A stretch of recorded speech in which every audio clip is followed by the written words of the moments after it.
So Channel 4 produced a documentary and released it yesterday called ADHD, The Great Myth, or something like that.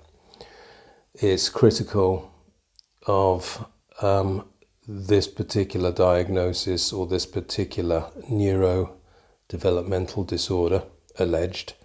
And I think in general, somewhat skeptical of neurodivergence in general, as it's come to be known.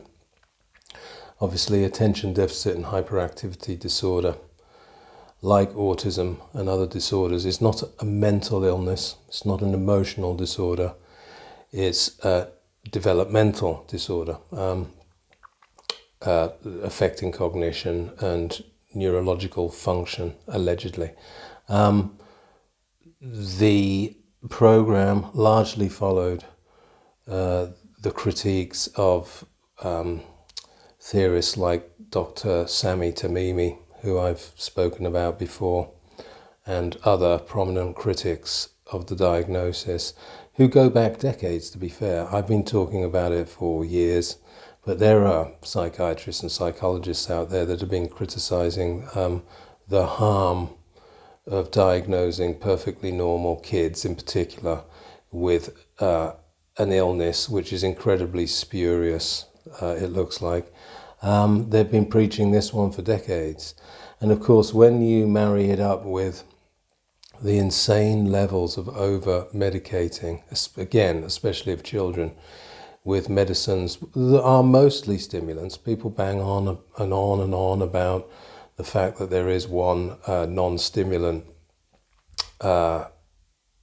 ADHD medication that's used. I always forget which one it is.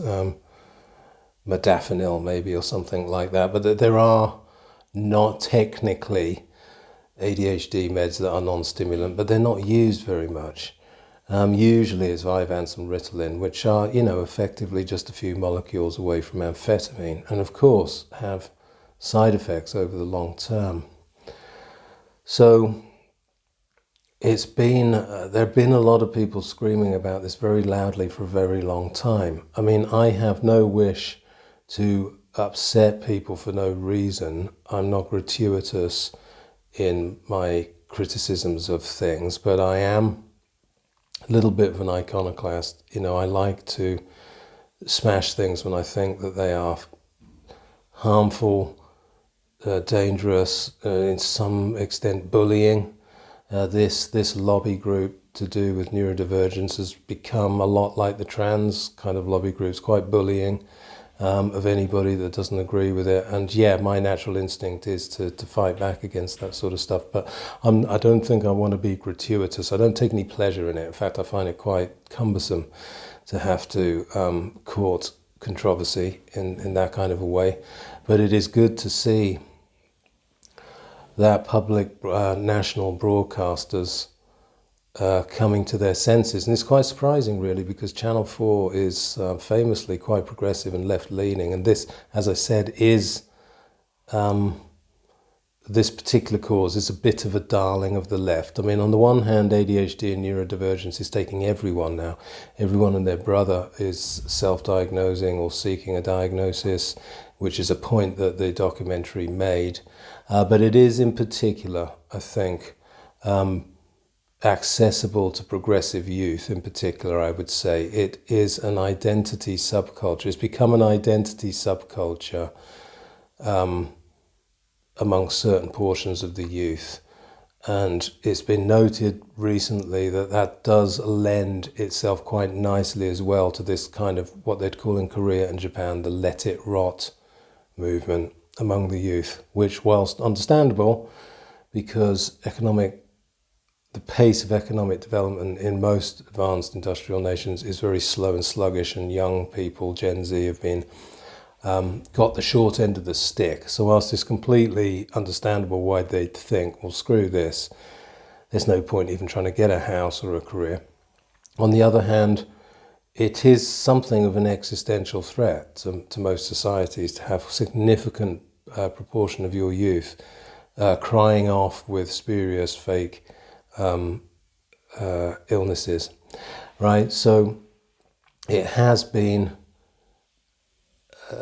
I mean, if it walks like a duck and quacks like a duck, it's a duck kind of thing. Like if, in this case, if it looks like an identity movement and sounds like an identity movement, it probably is an identity movement. And it's always there in the bios with the Ukraine or Pride flags, you know, the awareness months, you know, the advocacy groups on Reddit for neurodivergence. It's got all the hallmarks of an identity cult.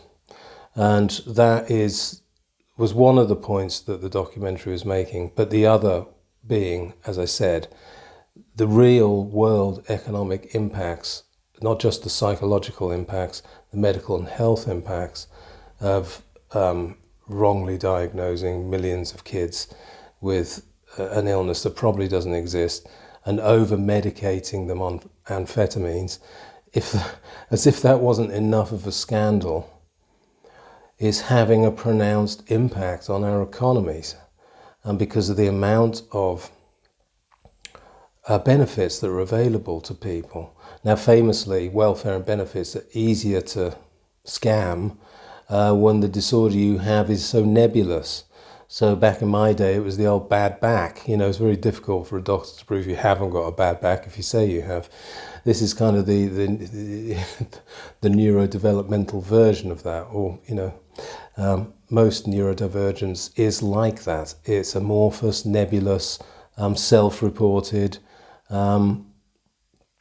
Well, it would take a brave doctor these days to knock you back if you were really determined to get a diagnosis, or if you had a particularly neurotic and aggressive mother pushing for a diagnosis. It would take a brave GP or psychiatrist or psychologist to push back and say, no, I don't think your son has ADHD, he's just doing too much coke. You know, when so many welfare benefits and free passes at college, and you're allowed to be late on your deadlines and your work, there's just so many benefits to having this disorder that you wonder at which point it becomes a distinct disadvantage to not have it. So as I said before, it's a bit like that steroids in sports argument. You know, it can be a competitive advantage, and that, of course, is topical right now with everything that's been going on at Cambridge. Is the other angle to it, which is why it's quite remarkable that all of this seems to be really snowballing at the moment. My point about ADHD and to a lesser degree autism, because of course there is real autism, profound autism they call it now, to differentiate it from essentially fake autism. But they have the potential to allow for grift and abuse. And that's before you even get into the over-medicating of kids and the reach and influence of big pharma and so on. So there are so many topics that are what looks like a sort of medical spat is in fact a thing that was weirdly encompassing 2 or 3 or 4 of the big mega hot topics of today. Welfare reform in the UK is a massive topic this week. All political parties in the UK are having to wrestle with how to reform welfare. And the literal party reform have been on the march with that this week, with not particularly great results. Actually, they've been getting a lot of kickback. But there are millions and millions of unemployed in the UK right now, and a significant percentage of that is driven by mental health disorders, emotional health disorders, and neurodevelopmental disorders like autism and ADHD. So it's a hot topic. Then on top of welfare reform, you've got grift and unfair advantage and positive discrimination, which obviously has been a raging scandal recently over the events at Cambridge University and all of that. So where you have neurodiverse diagnoses, people allegedly suffering from neurodiverse issues like ADHD, you have the potential for them being allowed to hold lower standards. So that is a massive scandal. And then on top of that, you've got a perennial issue, which is bothering people, which is the overreach of the over-medicalising of issues in children, and in particular the over-medicating of children, which itself leads on to the horrendous levels of influence that Big Pharma have. So what looks like a little petty issue is not. And what's been really, really remarkable and really telling, actually, is the absolute furor that this has caused. Ofcom, which is the TV regulator or watchdog in the UK, this documentary has been out for 24 hours. They have had an absolute tidal wave of complaints from people who just really want to have the diagnosis. But the rage that's coming back from that challenge, which the TV program, the documentary, the experts on the program are essentially saying, you may not have this thing may not be real. The rage that's coming back from that is kind of telling. It's kind of telling that this is propping up a lot more than it seems, right? And the activity in the media and on social media has been similar to that of sort of trans activism stroke, dare I say it, the ones that go around unaliving people. That sort of unhinged response is what's coming back, which kind of gives you a bit of a clue that this is an identitarian movement, and to some degree a sort of millenarian movement. It has religious zeal around it. It has people who are prepared to become highly abusive and perhaps even dangerous in defense of it. This is not a medical diagnosis. This is about much, much more than that. The creation of a sick role, as I explored in other videos, through things like ADHD and wrongly diagnosed autism, non-real autism, is about the creation of a sick role, which itself is a position on the totem pole of suffering, right? That old intersectional game of I have a suffering identity, a sick role that affords me entrance into the victim hierarchy, which is so necessary of sort of cultural Marxist movements today. Especially for a lot of young white youth, if you think about it, who are very middle class, there probably isn't any other way that they can enter this oppression hierarchy. And so they aren't part of the counterculture that they desperately want to be part of because it's cool. And this is their way in, is to be neurospicy or, neurodivergent or whatever they call it. So it's about much more than a medical category. I've done other videos on why the medical diagnostic criteria and stuff just doesn't stack up compared to things like schizophrenia or addiction or depression. It just doesn't come close to stacking up. It's a range of normal human behaviours that have been pathologized. And so many people have been screaming for so long about this, so many advocacy groups, and not least of which would be addiction treatment practitioners, whose job it is to remove drugs from people, not add them. So obviously we've been on the coalface with this for decades, and back in the 2000s, it might be 2 or 3% of people who would come in and say, hey, I think I'm ADHD. Can I get some Ritalin or whatever it was? And we'd say no. I'd teach them meditation and or some other behavioural strategy to help them focus or reach a flow state. Often with our young guys, it would be sports. It would be Muay Thai boxing or triathlon or something like that we've always done in our rehabs. These days, I'm not kidding. It's more or less 100%. More or less 100% of active admissions to a rehab will go something like this. My name's Johnny, I think I've got an addiction, I need to come to rehab, and I'm ADHD. Strangely, not that many of those people will have had an actual diagnosis. So a huge amount of it is self-diagnosis that they're very equally as convinced of as they would be as if a doctor had given it to them. So there's no lack of confidence at all, or no unsureness around the veracity of their self-diagnosis. Most people consider it really pretty much equal to a doctor's. And, I know that faith in the medical establishment and experts in general took a knock in COVID. I'm somewhat sympathetic to that.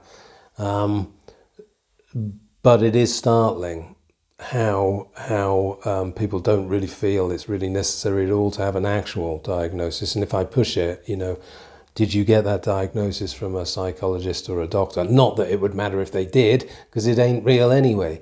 But when I ask them if they did, they're quite surprised that I even like, no, just my own diagnosis from the internet, but I definitely got it. That sort of thing. So it's absolutely everybody, and usually after a period of intensive treatment with some sensible addiction practitioners where they've got some psychoed around, even if it were real, do you really think that medicating it with a stimulant that's very similar to an amphetamine, a slow release amphetamine, for the next 10 years is going to get you where you need to go?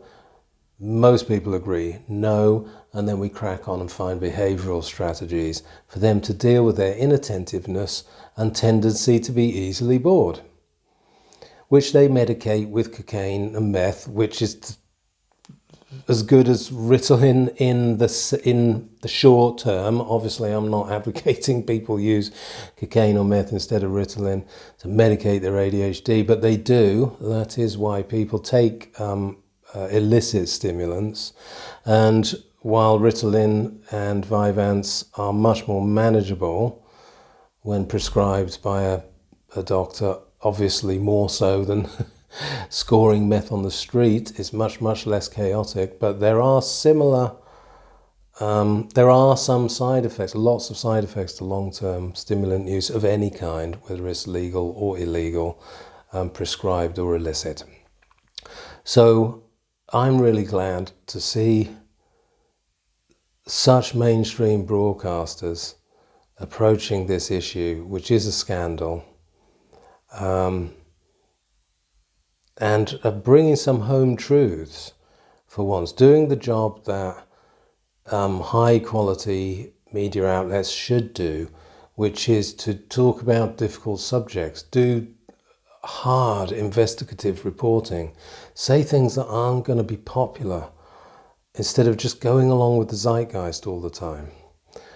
Because it's tiring when you're a kind of obscure, a fringe voice like we are, saying these things. So it's heartening to see.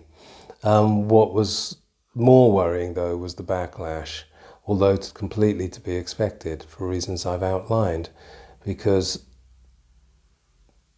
belief in neurodivergence, with the exception of real profound autism, is in general a social contagion with cultish elements to it, which is too easy an explanation for people's problems in life and is too facilitating of what is often graft and essentially corruption. And it's great to see these strands of non-truth slowly getting pulled apart. That's my take on it anyway.